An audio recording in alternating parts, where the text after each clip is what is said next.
दोस्तों, हाल ही में ही पाकिस्तान ने चाइना के एंटी स्टेल्थ रेडार की इतनी बुरी हालत करा दी है, जिसको देखकर इस समय पूरी दुनिया जितना पाकिस्तान के ऊपर हंस रही है, उससे ज्यादा चाइना के ऊपर हंस रही है। तो जैसा कि आप सभी जानते ही हो कि जिस समय भारत की तरफ से ऑपरेशन सिंदूर को लॉन्च किया गया था, उस समय भारत ने पाकिस्तान के अंदर बिल्कुल सटीकता के साथ 9 टारगेट को हिट किया था और इन टारगेट ने भारत की तरफ से पाकिस्तान के जिहादियों को टारगेट किया गया था। उस वक्त भारत का कहना था कि हम चीजों को और ज्यादा बढ़ाना नहीं चाहते हैं, इसीलिए ही हमारी तरफ से पाकिस्तान की मिलिट्री इंस्टॉलेशन को टारगेट नहीं किया गया है। लेकिन भारत के इस हमले के तुरंत बाद ही पाकिस्तान की तरफ से 400 ड्रोनों की मदद से भारत के ऊपर हमला किया गया था। पाकिस्तान के इस हमले को भारत की तरफ से पूरी तरीके से न्यूट्रलाइज कर दिया गया था, जिसके बाद भारत ने अपनी जवाबी कार्रवाई में पाकिस्तान के 11 एयरबेस को पूरी तरीके से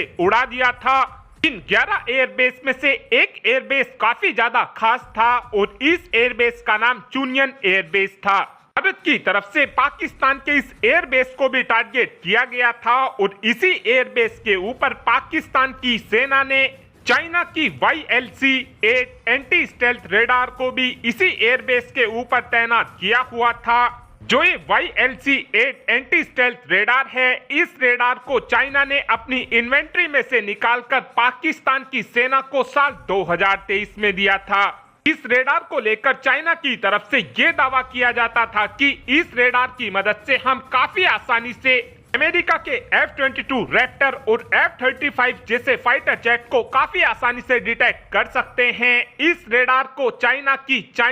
इलेक्ट्रॉनिक टेक्नोलॉजी ग्रुप कॉर्पोरेशन की तरफ से बनाकर तैयार किया गया है। चाइना की इस रेडार को आप दुनिया की पहली UHF band anti stealth radar भी समझ सकते हैं। इसको लेकर चाइना की तरफ से यह भी दावा किया जाता था कि हम इस रेडार की मदद से 500 किलोमीटर पहले ही अमेरिका के F-22 रैप्टर और F-35 फाइटर जेट का पता लगा लेंगे, जिसका सीधा सा मतलब यह था कि ये रेडार हमारे रफाल फाइटर जेट को और भी ज्यादा दूरी से काफी आसानी से डिटेक्ट कर सकती थी। इस रेडार को लेकर चाइना की तरफ से यह भी दावा किया जाता था कि हमारी इस रेडार की मदद से 700 किलोमीटर पहले ही दुश्मन देश की मिसाइलों को भी ट्रैक किया जा सकता है। साथ में चाइना की तरफ से अपनी इस रेडार को लेकर यह भी दावा किया जाता था कि हम अपनी इस रेडार की मदद से भारत की ब्रह्मोस मिसाइल को भी काफी आसानी से डिटेक्ट कर सकते हैं। लेकिन जिस समय भारत की तरफ से पाकिस्तान के इस एयरबेस को टारगेट किया गया था, उस समय भारत की तरफ से जब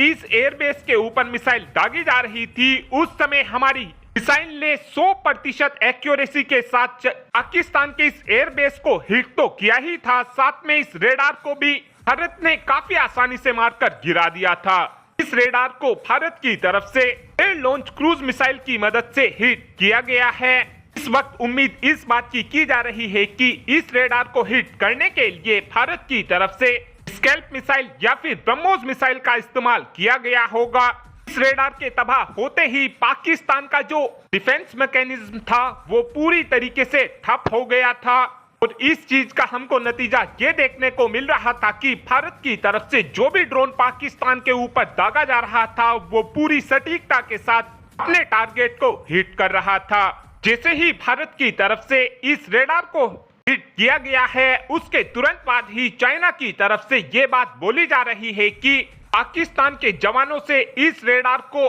ऑपरेट करना प्रॉपर्ली नहीं आता था। पाकिस्तान के जवानों ने इन रेडार को ठीक से चलाने की ट्रेनिंग नहीं ली थी और जो पाकिस्तान के अंदर चाइना के HQ-9 और PL-15 मिसाइलों को तबाह किया गया है, उनको लेकर भी इस समय चाइना की तरफ से यही बात बोली जा रही है कि पाकिस्तान की सेनाओं की तरफ से इन हथियारों का इस्तेमाल प्रॉपर्ली नहीं किया गया है। इसका सीधा सा मतलब यह है कि इस समय चाइना की तरफ से पूरा ही बिल पाकिस्तान की सेना के ऊपर फाड़ा जा रहा है, जबकि चाइना की तरफ से ये बात नहीं मानी जा रही है कि कहीं ना कहीं चाइना के इन हथियारों के अंदर ही कमी है। इस चीज का नुकसान अब चाइना को ये देखने को मिल रहा है कि चाइना के अंदर डिफेंस के शेयर लगातार तेजी से गिरते जा रहे हैं। पाकिस्तान के अंदर इन हथियारों का तबाह होना ये चीज दिखाता है कि आगे चलकर अगर भारत का युद्ध चाइना के साथ होता है तो उस कंडीशन में चाइना के हथियार बिल्कुल इसी तरीके से तबाह